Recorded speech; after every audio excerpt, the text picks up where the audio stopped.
Beleza, então, pessoal, boa tarde. Eu sou a Larissa, como a Ellen bem apresentou. Hoje a gente vai falar um pouquinho aqui sobre cromatografia de permeação em gel. Antes de começar a falar sobre a técnica de GPC, vou falar para vocês um breve sumário do que a gente vai abordar nessa tarde, nessa palestra. Vou iniciar apresentando a Engepol, que é o grupo de pesquisa que eu trabalho. Em seguida, fazer uma breve introdução sobre polímeros. E depois a gente vai começar a falar mais sobre o GPC. A gente vai falar sobre os princípios da técnica e vamos descrever o equipamento e seus componentes. Posteriormente, a gente vai falar um pouquinho sobre as colunas cromatográficas, sobre os cromatogramas e sobre as distribuições de massas molares. E, por fim, a gente vai abordar um pouco sobre a calibração do equipamento e sobre o cálculo das distribuições de massas molares. Então, começando a falar um pouco do nosso grupo, o grupo Engepol. Quem somos? Nós somos formados por 5 professores da UFRJ, né, 5 professores da COP. São eles, professor José Carlos Pinto, professor Marcinelli, professor Primo e as professoras Ellen e Ariane. Ao todo, nós somos 12 funcionários e mais de 40 alunos, divididos entre alunos de graduação, pós-graduação e pós-doutorado. Esses somos nós. O grupo Engepol, a gente trabalha com uma infinidade de coisas, né? A gente é dividido em 3 grupos, são eles o Engepol, o Engecol e o LMSCP. Vou começar falando um pouquinho para vocês sobre o LMSCP, que é o Laboratório de Modelagem, Simulação e Controle de Processos, foi o primeiro laboratório do grupo, e os alunos que fazem tema de tese relacionados ao LMSCP, eles estudam o monitoramento, a simulação, a modelagem e o controle de processos químicos e processos da engenharia química de uma forma geral. O laboratório Engecol, que é o Laboratório de Engenharia de Colóides, ele é focado na pesquisa relacionada a emulsões, né? E emulsões mais propriamente ditas relacionadas a petróleo, né? Então, a gente estuda muito eletrocoalescência de petróleo, estabilidade de emulsões e outras aplicações relacionadas a emulsões e a emulsões com petróleo. E, por último, o Engepol, que é o Laboratório de Engenharia de Polimerização, e no Engepol a gente estuda desde a síntese, a caracterização, a aplicações e destinação final de materiais poliméricos. Então, a gente estuda desde aplicações para a área médicas, para a área alimentícia, para a área automobilística, várias outras aplicações relacionadas ao estudo de polímeros.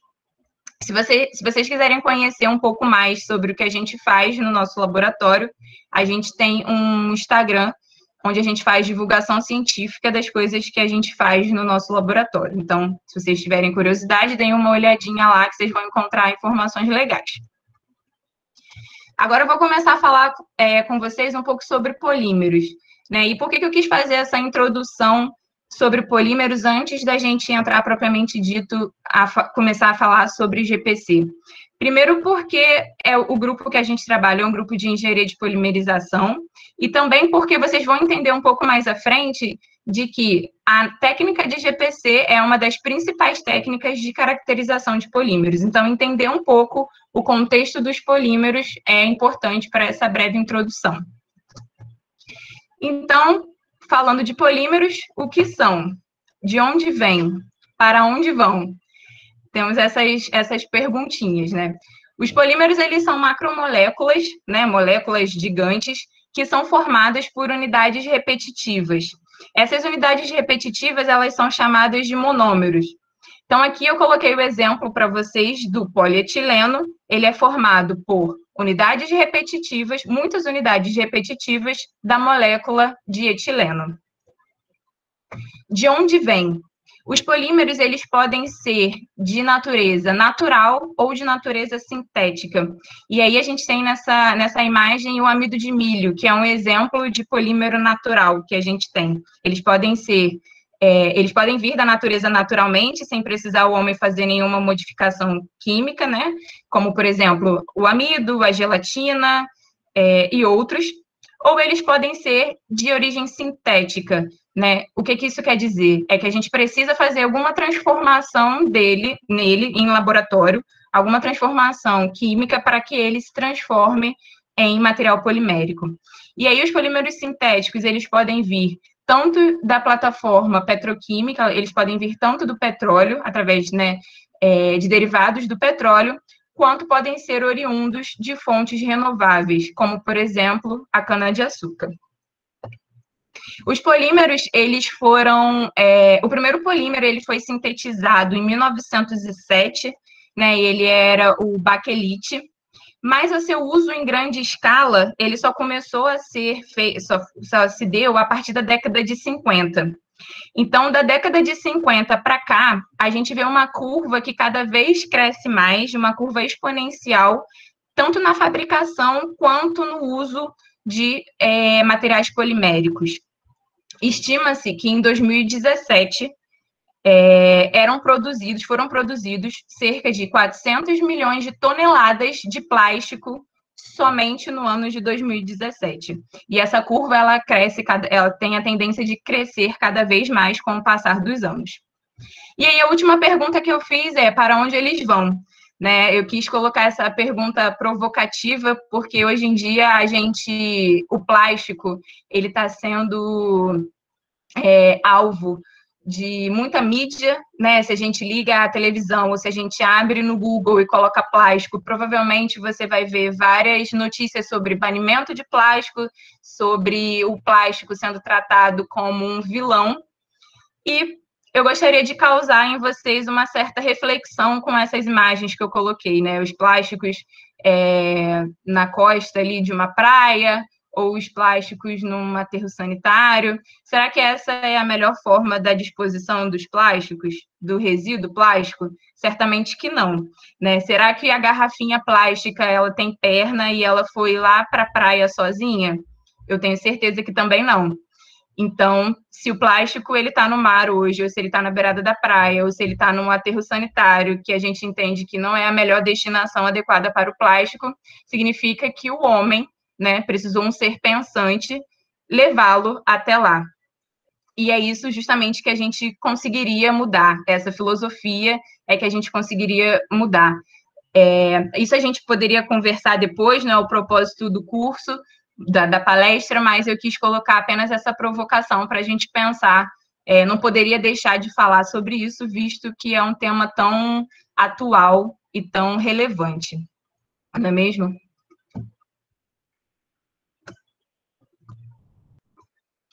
Então, polímeros, né? Por que usar polímeros? Existem vários benefícios e vários benefícios no uso dos materiais poliméricos, e dentre eles a gente pode citar, por exemplo, a alta durabilidade, e a alta durabilidade está associada com a baixa degradabilidade desses materiais. E aí você para pensar, poxa, isso é um benefício? Será que é mesmo? Hoje em dia a gente ouve tanto se falar de que os plásticos deveriam ser biodegradáveis, eles deveriam se degradar mais rápido. Não é bom que ele demore tanto tempo para degradar. Mas aí deixa eu te fazer uma pergunta. Você quer que a sua geladeira se degrade? Ou você quer que o seu carro se degrade? Aposto que não, né? Então, essa propriedade de alta durabilidade e baixa degradabilidade confere aos materiais plásticos uma ótima propriedade. Além dessas, a gente pode citar, por exemplo, a flexibilidade, né, e a leveza. Quem é um pouco mais antigo aqui deve se recordar que há 30, 40 anos atrás, os carros eram diferentes. Se a gente for um pouco mais para trás ainda, a gente vai chegar lá na época em que os carros eram feitos quase que única e exclusivamente de materiais metálicos. E aí vamos parar para pensar em quanto que se gastava de combustível nessa época. Certamente muito mais do que hoje. Hoje em dia a gente vê inovações, né? Carros que cada vez gastam menos combustível, cada vez rodam mais quilômetros com menos combustível.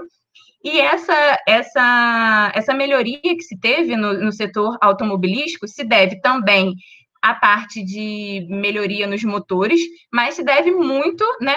Boa parte dessa melhoria se vem porque atualmente os carros são constituídos com muito material plástico, né? Cada vez mais conseguiu-se colocar os materiais plásticos dentro dos carros para conferir-lhe leveza, que é uma propriedade que acaba gerando uma economia de custo aos consumidores.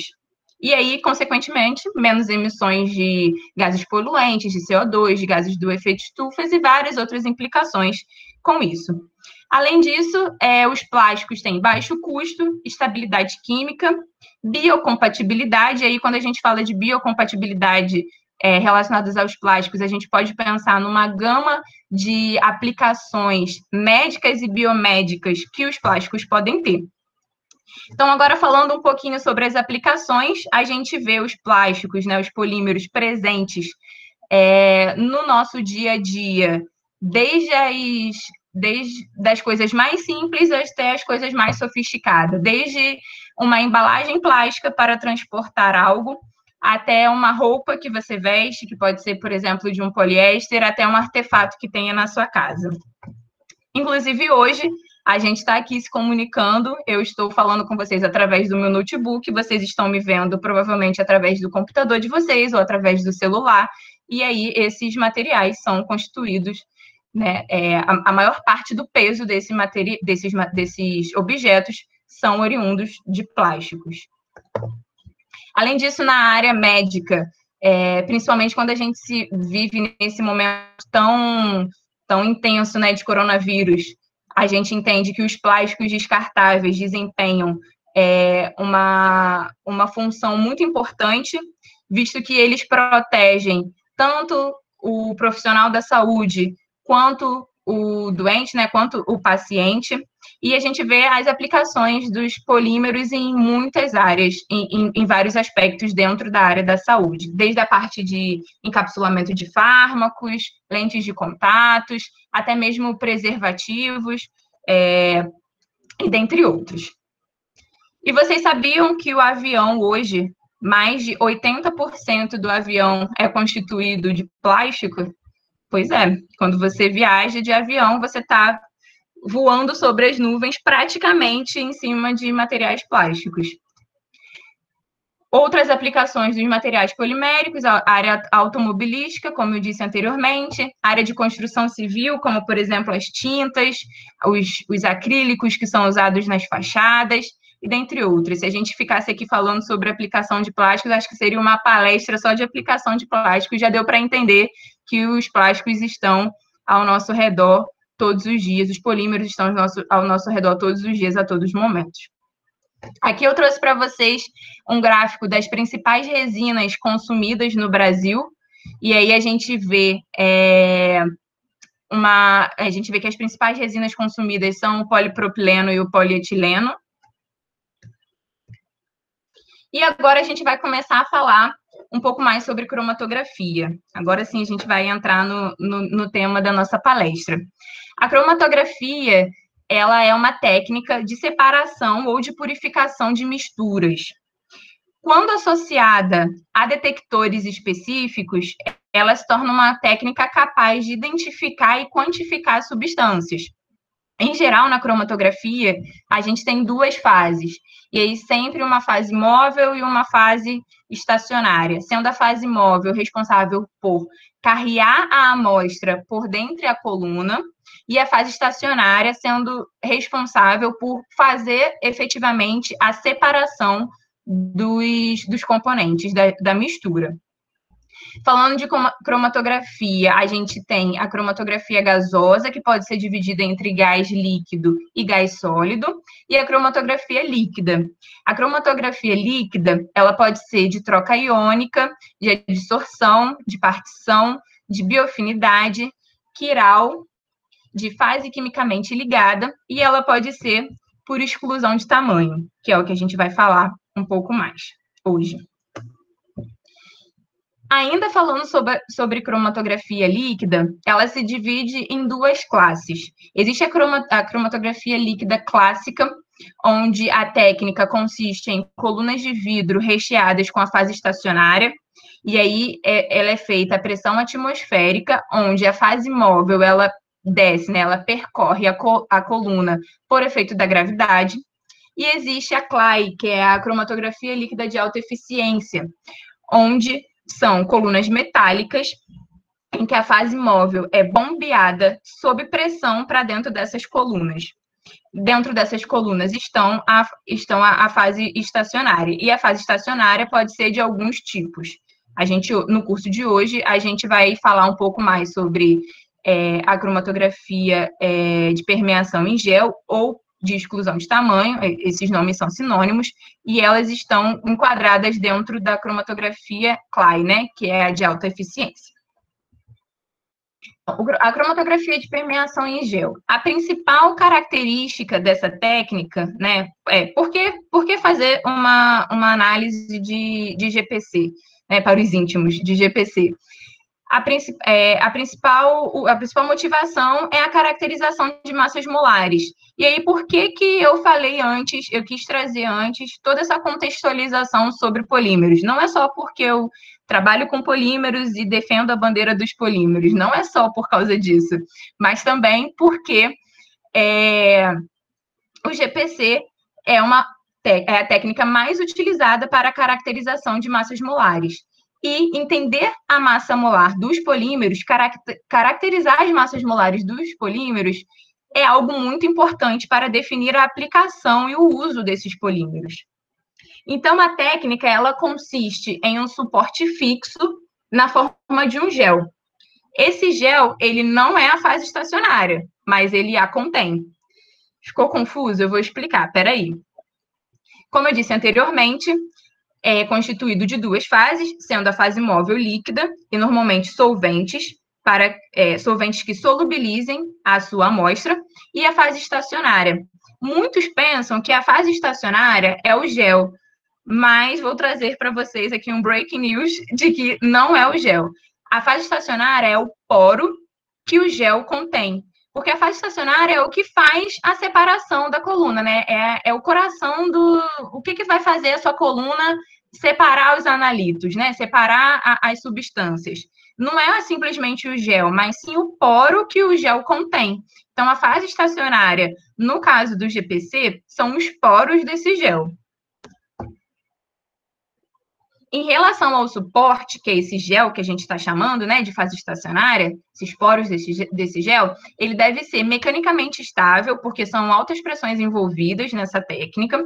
Ele deve possuir área superficial e diâmetros de poros adequados à aplicação. Então, se você quer fazer uma medida em um polímero que tem uma alta massa molar, você tem que ter uma coluna com gel que tenha poros adequados para essa massa molar que você pretende medir.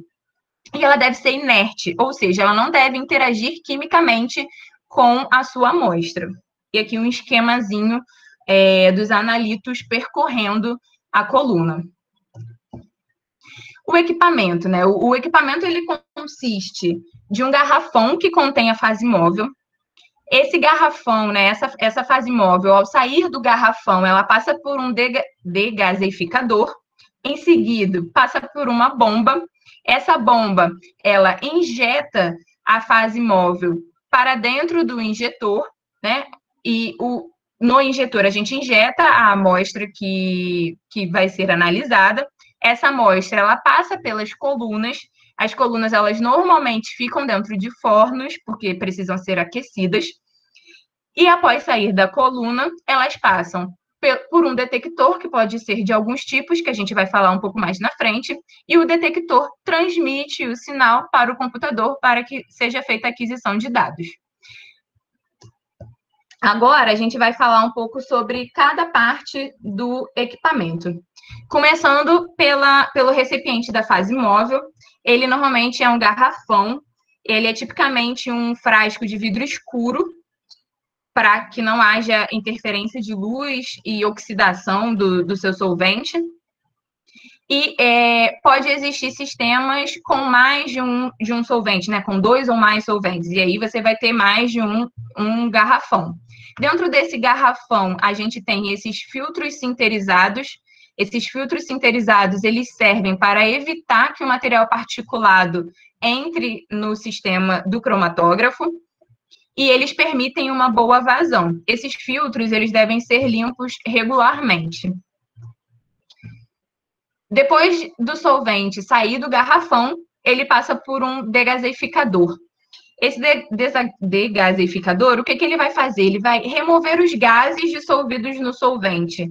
Então, nada mais é do que ele vai remover pequenas bolhas, microbolhas, que às vezes a olho nu a gente não conseguiria ver no solvente. Ele vai remover essas bolhas, para que essas bolhas não entrem para o cromatógrafo e não danifiquem as colunas.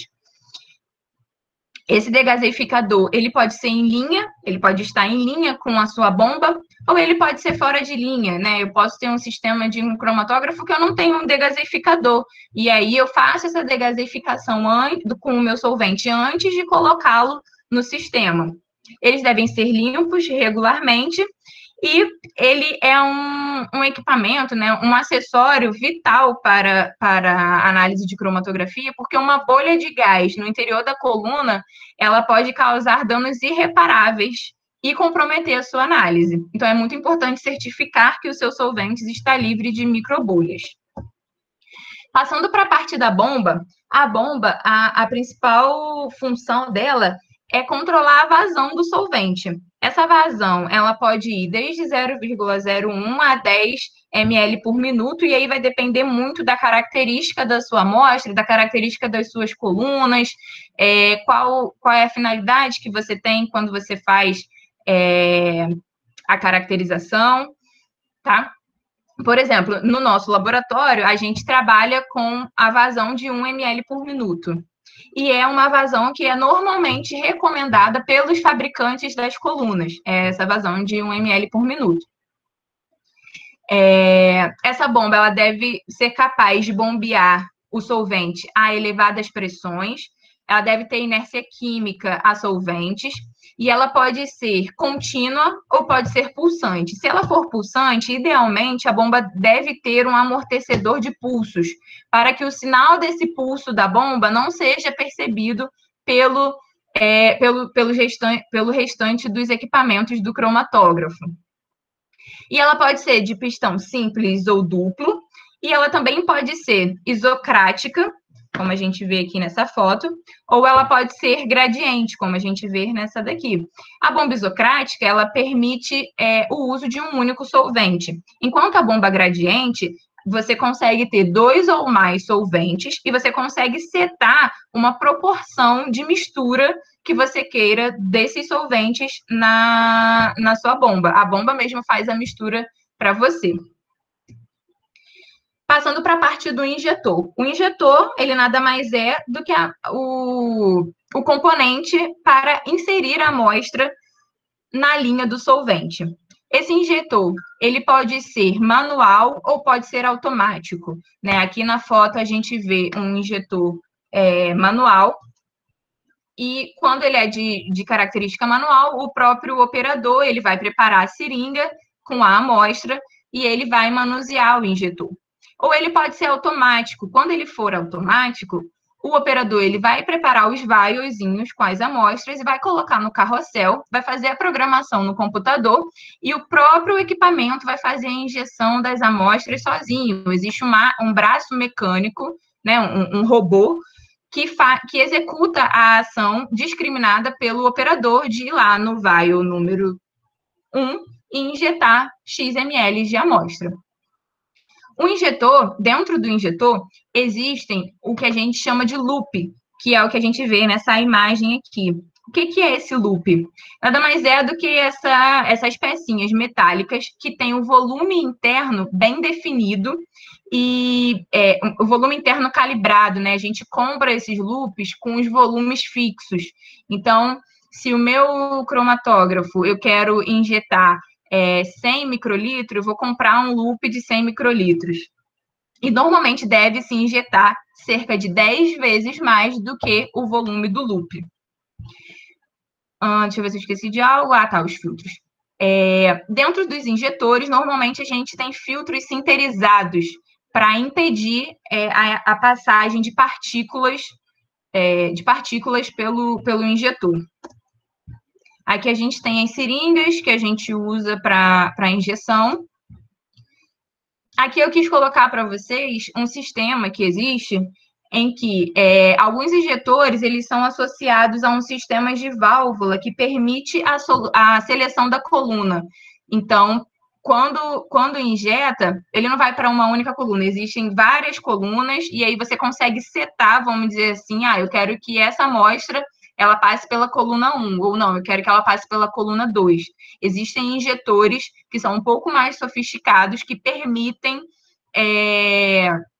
você ter mais de uma coluna acoplada a eles. E aí, cada coluna dessa, coluna 1, coluna 2, coluna 3, na verdade, isso aqui pode representar um set de colunas, não só uma única coluna. Em seguida, a gente fala um pouquinho sobre a pré-coluna. A pré-coluna, o nome dela já diz, ela vem antes da coluna. E qual é a função dela? Ela é uma mini coluna e ela está ali para proteger as colunas. As colunas de cromatografia, em geral, são muito caras. Então, a existência da pré-coluna antes da coluna, ela está ali para proteger, de certa forma, para proteger mesmo a coluna, para não deixar que nenhuma sujeira passe para a coluna, para se, por exemplo, o seu degasificador não estava muito bom e deixou passar uma microbolha, essa microbolha não vai chegar até a coluna, ela vai ficar parada na pré-coluna. Essas pré-colunas, elas são feitas de um filtro de aço sinterizado e algumas marcas você consegue fazer algumas marcas de pré-coluna, você consegue abrir essa pré-coluna e fazer a limpeza. Outras você não consegue. Quando você entope a pré-coluna, você tem que jogar fora e não tem o que fazer. Agora, falando das colunas, né? As colunas, elas são responsáveis por separar os componentes, elas são recheadas por polímeros reticulados, e esse recheio é constituído de partículas, na quais essas partículas contêm poros de diversos tamanhos, e são esses poros que vão fazer a separação dos compostos por diferentes massas molares. Dentro das colunas de GPC, as amostras se distribuem de acordo com os seus volumes hidrodinâmicos. O que isso significa? As moléculas maiores, elas vão sair da coluna antes do que as moléculas pequenas. Mais para frente, a gente vai falar um pouquinho mais sobre isso. As colunas, elas são sensíveis ao solvente e à temperatura, pois são recheadas com polímeros. Esses polímeros, eles são reticulados, então, logo, eles não dissolvem, né? Eles não solubilizam no solvente, mas eles podem inchar no solvente empregado. Deve-se tomar cuidado com variações bruscas de polaridade na coluna, porque variações bruscas de polaridade podem danificar a coluna. O forno, né, para armazenar as colunas, ele tem função apenas de aquecer, de manter as colunas aquecidas e manter ali a temperatura da análise. A maioria dos GPCs que vocês vão encontrar por aí, o pessoal costuma trabalhar com 40 graus Celsius, mas tem alguns GPCs de alta temperatura para, por exemplo, poliolefinas que trabalham com temperaturas um pouco maiores. Em relação aos detectores, o detector ele pode ser, né, detector de índice de refração, detector de UV ou detector de espalhamento de luz evaporativo. E aí, nos próximos slides, eu vou explicar um pouquinho mais sobre cada um deles. Esses detectores, eles são detectores a gente chama de concentração, tá? É importante dizer que existem outros detectores que são empregados à técnica de GPC, que são como, por exemplo, espalhamento de luz estáticos, viscosímetros e outros. A gente vai abordar um pouquinho aqui quais são os mais utilizados para a técnica de GPC. Começando pelo detector de RI, que é o de índice de refração e que é o mais usado, o que o detector de índice de refração faz, né? Existe um feixe de luz, e esse feixe de luz, ele passa por uma janela onde está passando solvente puro, né? E vamos imaginar, começou a sua análise, você está passando apenas solvente puro, e aí tem a fonte de luz, ela está incidindo sobre o solvente puro e ela está refratando essa luz com um determinado ângulo. Quando a sua amostra passar por essa mesma janela, o detector vai sentir uma diferença entre o índice de refração do solvente puro para o índice de refração da sua amostra. E aí, essa diferença de índice de refração vai nos dar um sinal e que isso vai ser transformado em um cromatograma. Esse tipo de detector, ele é o mais comum na técnica de GPC. Ele é um detector de concentração e ele pode ser considerado um detector universal, porque praticamente todos os tipos de amostras podem ser analisadas pelo índice de refração. Basta que o DNDC da amostra não seja nulo para que essa técnica funcione. E aí, o que é esse DNDC? É justamente a inclinação da curva entre o índice de refração e a concentração da sua amostra. Esses equipamentos, normalmente, eles têm um amplificador de sinal para esse sinal de índice de refração, essa diferença de sinais entre índice de refrações serem amplificados e serem transformados em um cromatograma. Aqui a carinha do RI, para vocês conhecerem ele. E aí ele pode ser de dois tipos, ele pode ser tradicional, que é o que eu acabei de explicar para vocês. Você tem uma célula, você está passando solvente puro, solvente puro, solvente puro. Chega um momento que vai passar a sua amostra e ele vai medir a diferença entre índices de refrações entre o solvente puro e o solvente mais a sua amostra, ou ele pode ter duas janelas, né? Onde em uma janela ele está passando solvente puro full time e na outra ele vai passar a amostra no tempo determinado da amostra, e aí ele também vai fazer essa diferença entre os índices de refração medidos. Falando um pouquinho agora sobre o detector de espalhamento de luz evaporativo, ele foi utilizado, ele começou a ser empregado, né, em sistemas de GPC recentemente. Uma característica é que a amostra deve ser menos volátil do que a fase móvel. Né? O espalhamento de luz evaporativo, a amostra ela é dispersa no solvente e é vaporizada com auxílio de nitrogênio. Né? O soluto em suspensão no gás passa em frente a um detector de espalhamento de luz e aí permite-se, então, o registro da concentração desse vapor que passou em frente a esse detector. Essa concentração medida pelo detector é transformada no sinal, é amplificado o sinal e isso é transformado no cromatograma. Existe ainda também o detector de UV, ele é um detector com alta sensibilidade e esse tipo de detector, ele faz uso da lei de Lambert-Beer, né, na qual afirma que a intensidade da absorção é proporcional à concentração da amostra.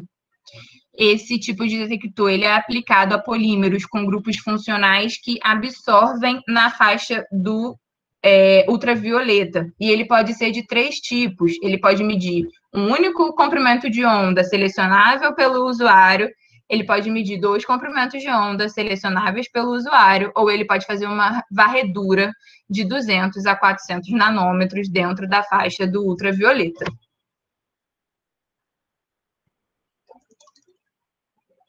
Uma breve pausa para hidratação. Então, o princípio da técnica, né? A gente tem uma fonte de UV e a gente tem uma célula por onde vai passar a sua alíquota proveniente da coluna, né? Essa fonte de luz UV, ela passa por essa célula de amostragem e aqui os fotodiodos reconhecem o quanto de luz UV a sua amostra absorveu. Então, mais uma vez, a gente tem a passagem do solvente puro e a gente tem a passagem do solvente com a amostra. A diferença da absorção de luz UV entre essas duas situações nos proporcionam um sinal que, amplificado, nos geram um cromatograma. Ainda tem o detector viscosimétrico, né? A viscosidade de um líquido, ela é medida da sua dificuldade ou facilidade de fluir. Então, essa técnica, ela se baseia na diferença de pressão entre um solvente puro e o solvente com amostra. E aí, falando um pouco de matemática, vamos dizer assim, né? A matemática envolvida por trás dos detectores viscosimétricos é considerada a equação de Puisielli, que relaciona a vazão Q de um tubo cilíndrico transportado um líquido viscoso com raio R, comprimento L, pressão P e coeficiente de viscosidade. Então, através dessa equação de Puisielli, é possível encontrar a viscosidade. E essa viscosidade que a gente encontra lá na equação de Puisielli, ela é uma viscosidade dita específica. Existe uma relação entre a viscosidade específica e a viscosidade intrínseca, né? Que é essa relação aqui de baixo, essa relação matemática aqui de baixo. Então, encontrando a viscosidade específica, transformando ela em viscosidade intrínseca, a viscosidade intrínseca, ela é relacionada à massa molar do material e a constantes tabeladas. Então, você tem-se a viscosidade intrínseca sendo relacionada à massa molar do material e a uma constante K. Aqui apenas o que significa cada coisa das equações anteriores. E para a gente finalizar essa parte do equipamento, coloquei aqui alguns acessórios que a gente tem, né? Eu falei os principais componentes, mas existem alguns acessórios, como, por exemplo, tampa para fechar a coluna, anilhas, porcas, tubinhos para levar o solvente do garrafão até a bomba, ou do detector até o garrafão de descarte. Existem alguns tipos de acessórios.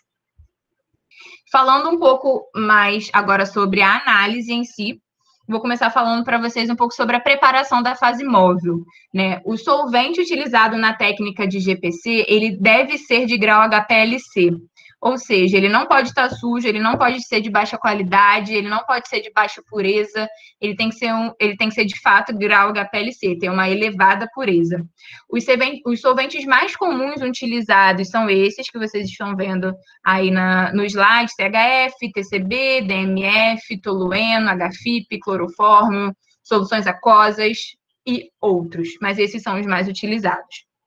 É possível recuperar o solvente após a análise. Você pode fazer uma destilação. Essa destilação pode ser simples ou pode ser uma destilação a vácuo. Se for a vácuo, ela vai ser mais rápida, você vai conseguir um rendimento melhor para recuperar esses solventes.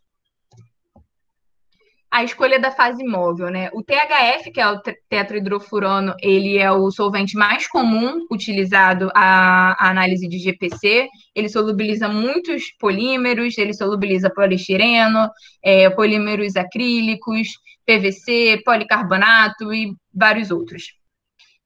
O tolueno, ele é utilizado normalmente para análise de elastômeros, e aí a gente pode citar o polibutadieno, polisopreno, SBR, por exemplo. O HFIP, que é o hexafluorisopropanol, ele normalmente solubiliza e é empregado para polímeros de policondensação, e aí a gente pode citar o PET, o nylon, o PBS e tantos outros polímeros. E o TCB, ele é muito utilizado para análise de poliolefinas. E, como eu disse anteriormente, poliolefinas normalmente requer um GPC de alta temperatura, né? Você não vai conseguir fazer análise a 40 graus, que é o que a gente vê normalmente. Você vai precisar fazer uma temperatura um pouco mais elevada.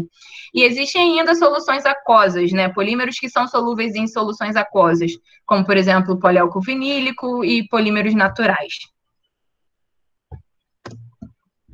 Em relação à preparação da amostra, Preferencialmente, deve-se utilizar o mesmo solvente do seu garrafão, que é aquele garrafão lá âmbar que eu mostrei para vocês lá atrás, que fica armazenado a fase móvel. Você deve usar o mesmo solvente daquele, assim, do mesmo lote ou da mesma leva de destilação, para a gente não ter nenhum problema relacionado ao índice de refração. As soluções normalmente são feitas utilizando 1 miligrama de polímero, 1 miligrama de amostra para 1 ml por ml de solvente. Então, normalmente são aplicadas 2 a 3 miligramas em 2 a 3 ml.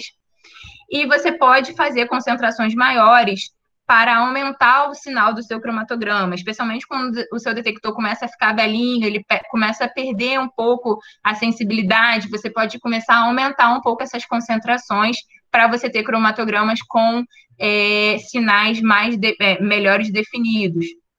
É necessário aguardar total solubilização das amostras, e aí pode ser interessante você aquecer essas amostras para ajudar a solubilização. E depois de solubilizadas, essas amostras elas devem ser passadas por filtros de membrana polimérica. Esses filtros eles têm poros entre 0,2 e 0,5 micrômetro. Eles são filtros normalmente de PTFE, quando a gente utiliza solventes orgânicos, ou filtros à base de ésteres de celulose, quando a gente utiliza, por exemplo, solventes aquosos. O mecanismo de separação, aqui a gente tem um esqueminha da nossa coluna, do recheio da nossa coluna, então a gente imagina, né, ela recheada por polímeros reticulados, então você imagina, são várias bolinhas de polímero, né, em escala micra, dentro dessa sua coluna metálica. E aí, dando um zoom no seu polímero reticulado, é isso aqui que a gente tem. A gente tem várias bolinhas. E aí, dando um zoom mais aumentado ainda, é isso aqui que a gente tem. A gente vê os poros, né? Essas bolinhas, elas têm poros na sua superfície.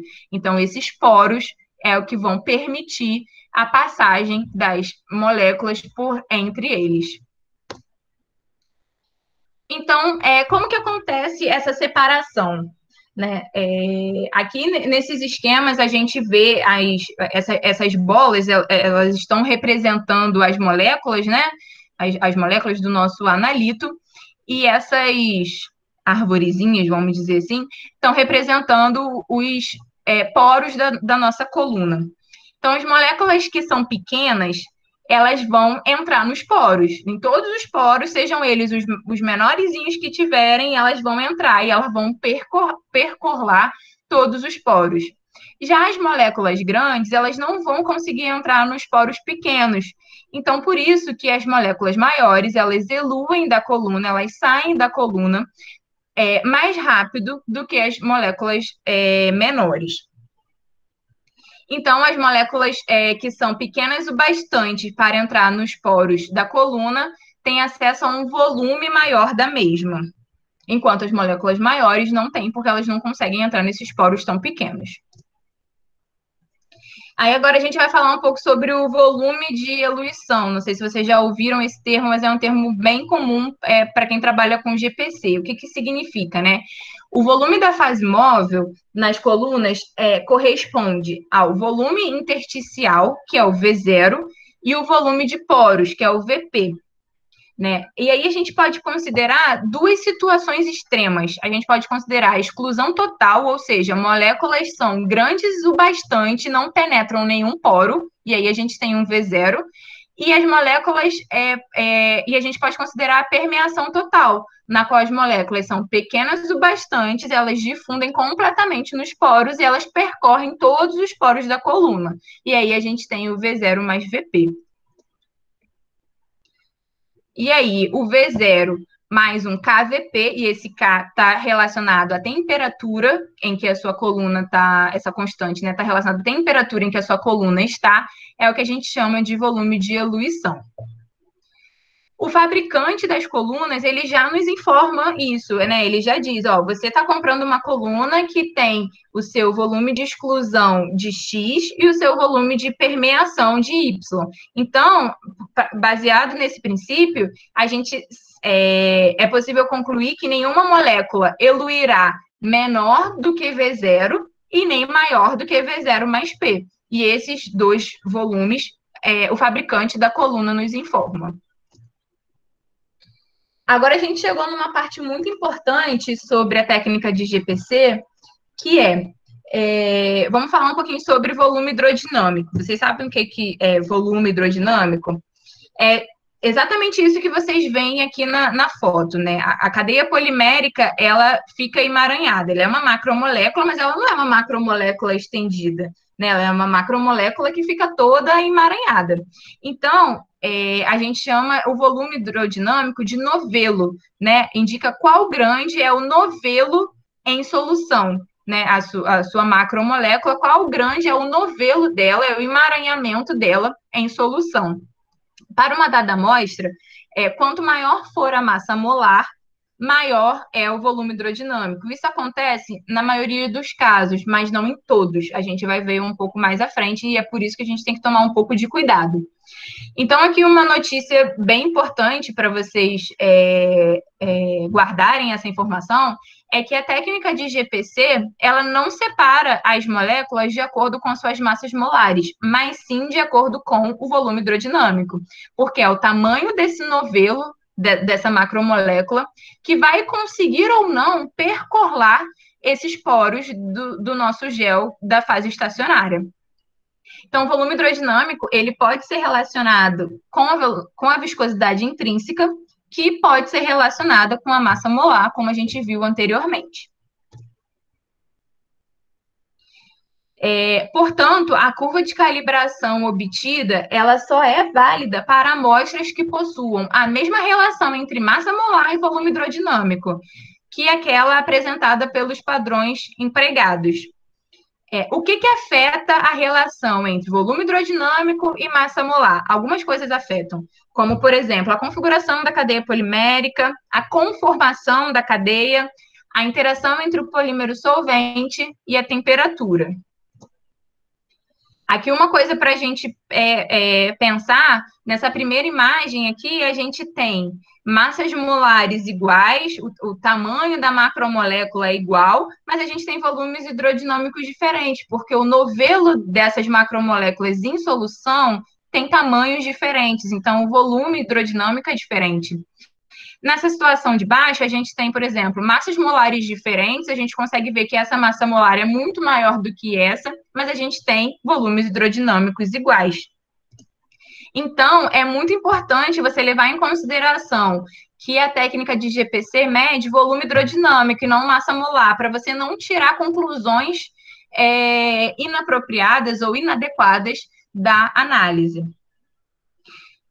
Além disso, é muito importante também a gente não fazer relações entre resultados obtidos com solventes diferentes, porque os polímeros, eles se comportam de maneira diferente em cada solvente. Então, um poliestireno, ele vai se comportar, o volume hidrodinâmico dele vai ser diferente quando ele é solubilizado em THF do que quando ele é solubilizado em HFIP, por exemplo.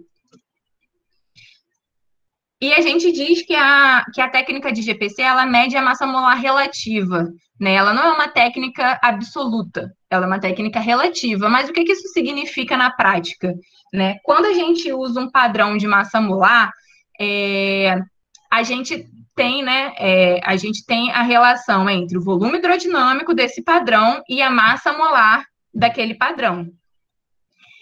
A gente constrói a curva de calibração com esses padrões de massas moleculares conhecidas. Mas a nossa amostra problema, vamos dizer assim, o nosso analito, não necessariamente é composto quimicamente igual ao padrão que a gente escolheu. Então, logo, o volume hidrodinâmico do nosso polímero problema em solução vai ser diferente do volume hidrodinâmico do padrão que a gente utilizou. Então, quando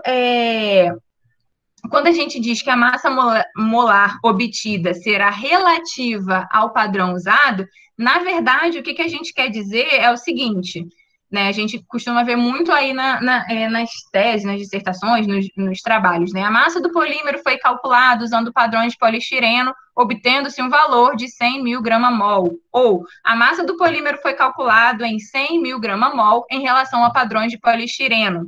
O que isso quer dizer? O que a gente está querendo dizer quando a gente escreve isso? Nada mais é do que o polímero apresenta o mesmo volume hidrodinâmico a um padrão de poliestireno de massa molar igual a 100 mil grama-mol. Isso é muito importante a gente ter em mente para a gente sempre fazer essa relação entre os padrões que são utilizados na análise e os solventes que são utilizados na análise dos padrões para as análises da nossa amostra problema. E aí, lembrando que a gente sempre tem que lembrar que a gente está falando aqui de que volume hidrodinâmico, que é uma propriedade que se relaciona com a massa molar. Então, é por isso que a massa molar obtida através de um GPC, ela nunca é absoluta, mas sim relativa. Esse aqui é um cromatograma típico, tá? A gente normalmente tem essa quedinha aqui na linha de base, que representa a injeção da amostra. A gente tem a nossa amostra, o nosso pico, né, do nosso cromatograma, onde a gente tem a nossa amostra, e normalmente a gente tem um lixo. Esse lixo aqui, ele pode ser várias coisas, né? Ele pode ser, na hora do injetor, a diferença entre o índice de refração, se a gente estiver usando o índice de refração do solvente com o do polímero, pode ser pequenas moléculas que estão ali no nosso solvente, que estão saindo aqui no nosso lixo.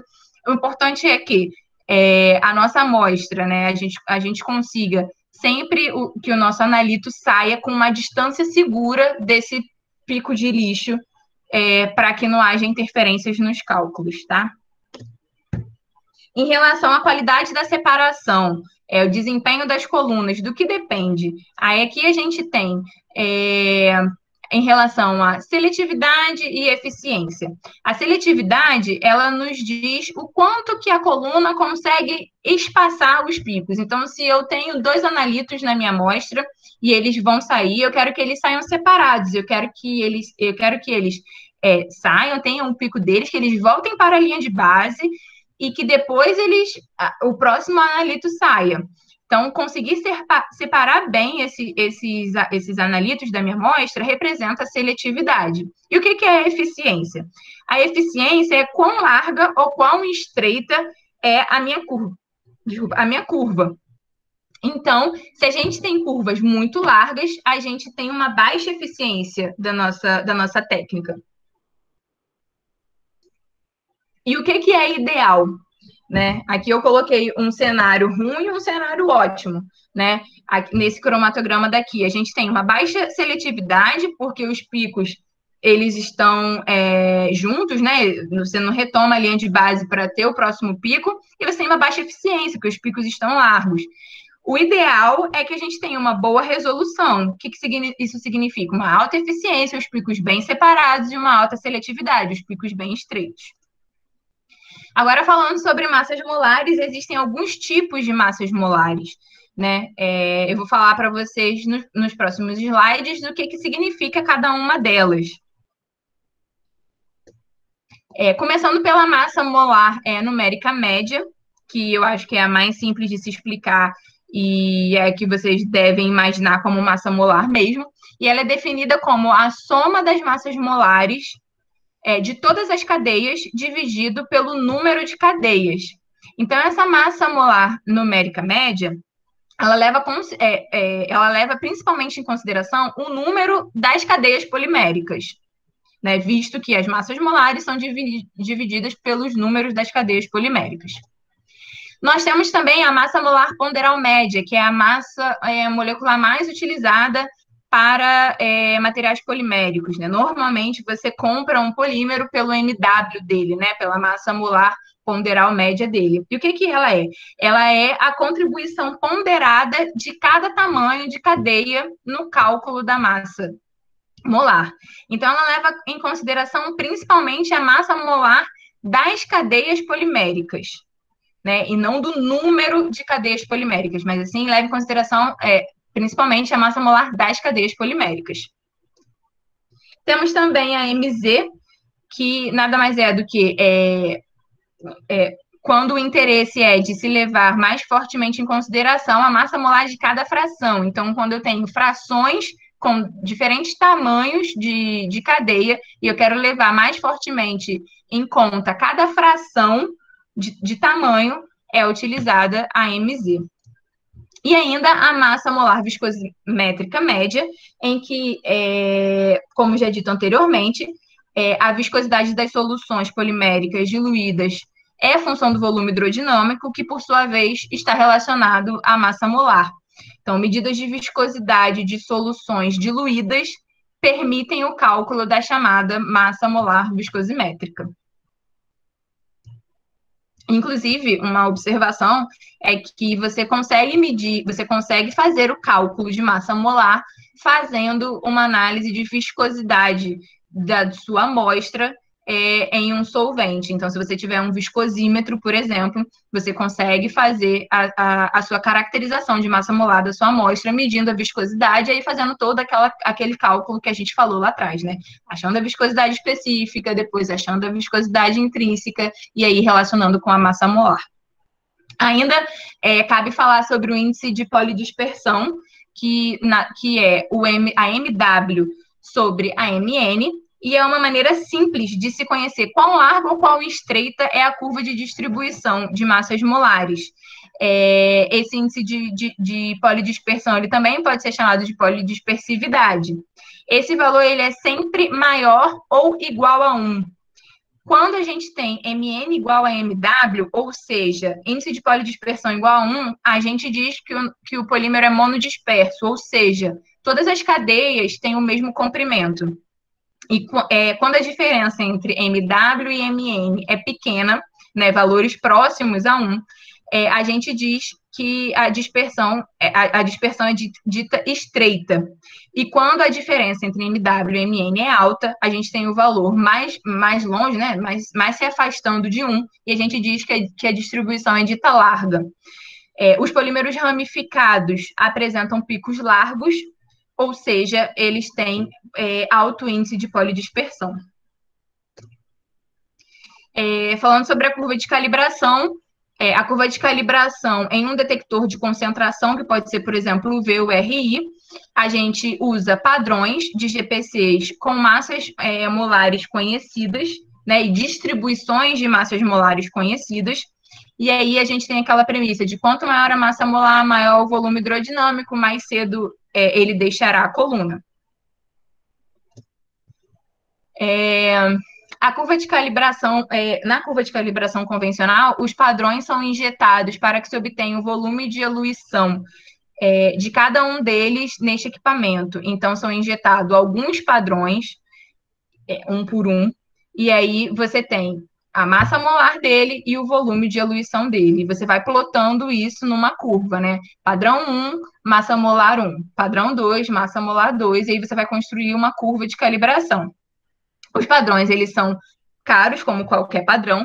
Então, normalmente, o que a gente faz é utilizar amostras diluídas do padrão para tentar economizar, usar o mínimo possível do padrão, ou às vezes até colocar 2 padrões com massas molares distantes na mesma solução, para a gente tentar economizar em relação a isso.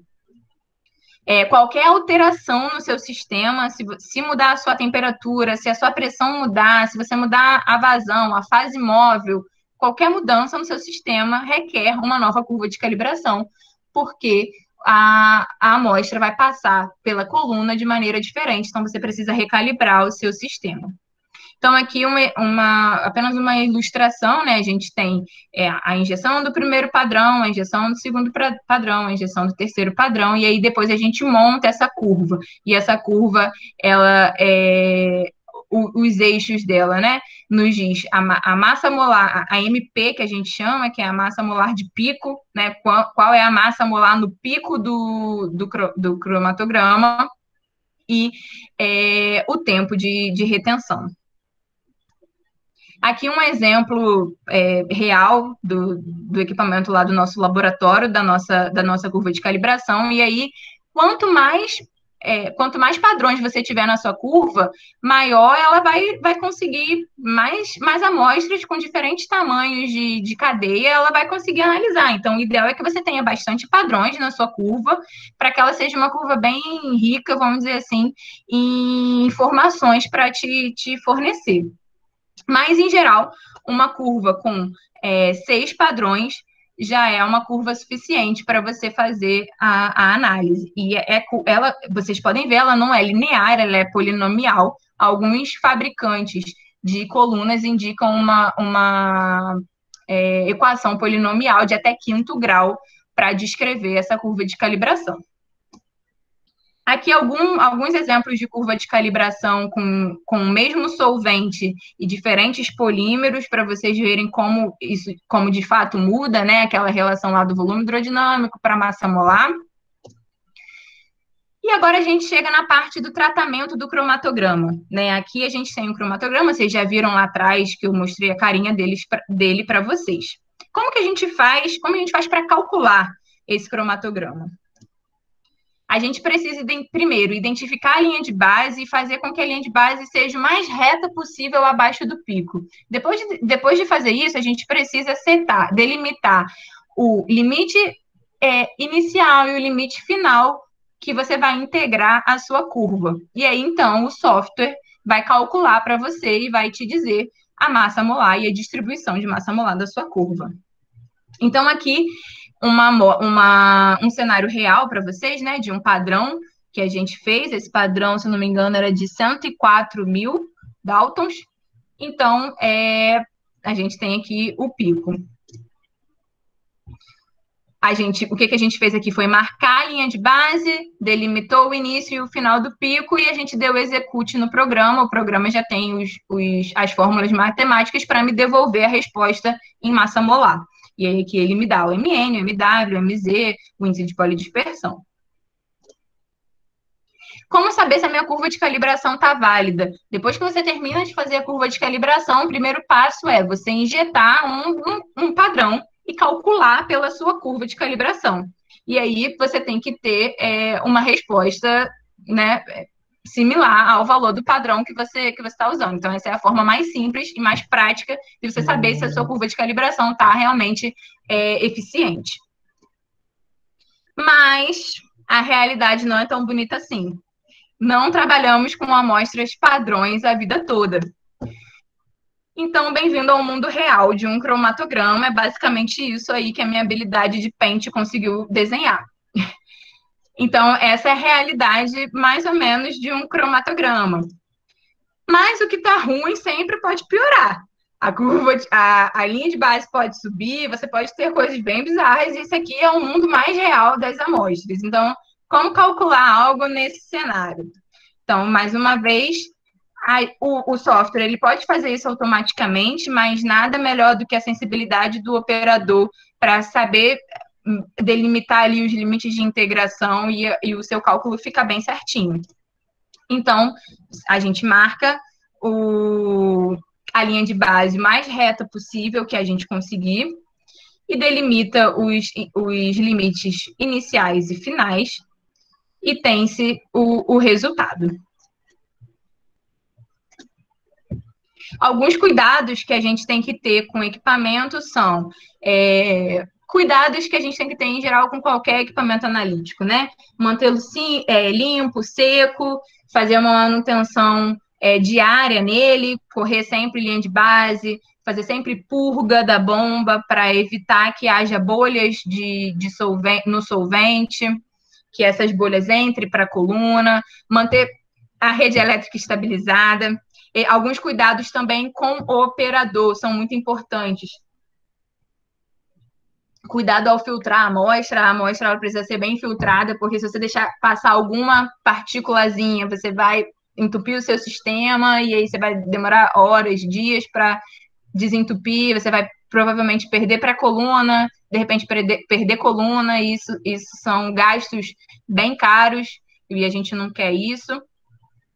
Evitar contato prolongado com os solventes que tenham cloro, por exemplo. Então, as partes de inox do equipamento tentar manter distância, né, o mínimo de contato possível de solventes clorados.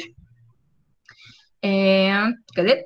Cuidados com os equipamentos com tubulações estreitas ou com células de fluxo pequeno, né? Ou seja, não deixar secar o solvente dentro do aparelho, não deixar o nosso garrafão lá da fase móvel secar nunca, porque senão vai gerar um ar assim infinito no seu sistema que você vai demorar semana para tirar esse ar lá de dentro. Corrigir pequenos vazamentos assim que eles surgirem, não deixar o vazamento crescer, senão você vai ter uma dor de cabeça maior lá na frente também. Cuidado também, eu não sei se está escrito aqui, mas tem que ter bastante cuidado também o operador, porque nesses sistemas de GPC, normalmente a gente trabalha com solventes perigosos, né? Solventes, às vezes, cancerígenos, às vezes inflamáveis, às vezes tóxicos, então usar os EPIs adequados, máscara, jaleco, óculos, tudo que for necessário, luva. Deixa eu ver se tem mais algum cuidado que mereça falar aqui para vocês. É basicamente isso. Estamos chegando ao fim da nossa palestra, então gostaria de falar para vocês algumas vantagens e desvantagens do uso da técnica de GPC. Ela é uma técnica que permite análise de grande variedade de polímeros, visto que basta o polímero ser solúvel em um solvente possível de ser aplicado em GPC e ele pode ser medido. Ela é uma técnica rápida. Então, por exemplo, no nosso laboratório, a gente trabalha com GPC com um set de 3 colunas em linha, né? São 3 colunas, e a nossa análise hoje demora 50 minutos, então em menos de 1 hora a gente tem um resultado. O aparato experimental é, de certa forma, simples, a gente consegue ter análise rápida, e a técnica mais utilizada para determinação de massa molar de polímeros, né, de macromoléculas em geral. Existem algumas desvantagens, como, por exemplo, os custos dos equipamentos, são equipamentos caros, na ordem de $100 mil, mais ou menos. Os solventes, por precisarem ser de grau HPLC, são solventes também caros. Os padrões, por precisarem ter uma precisão, uma confiabilidade de massa molar, também são caros, então é uma técnica cara, pode-se dizer. Tem a necessidade da calibração, né? É necessária a calibração para esses detectores de concentração que eu expliquei para vocês hoje. Uso de solventes relativamente perigosos, como eu disse anteriormente, e, mais uma vez, não é um resultado absoluto, né? Ele é um resultado relativo. Aqui algumas referências que eu usei para montar esses materiais, esses slides para vocês. E aqui, meu muito obrigada, estou aberta a dúvidas, comentários. Eu não sou uma especialista em cromatografia de permeação em gel, mas eu trabalho há 8 anos com essa técnica. Então, nessa caminhada, eu fui aprendendo um pouquinho mais sobre a técnica. Depois de passar por vários problemas, tentar resolvê-los, né, com a assistência técnica, foi me dando um certo know-how de aprender a lidar com o GPC, mas eu estou longe de ser especialista sobre cromatografia de permeação em gel. Mais uma vez, obrigada pela atenção de vocês.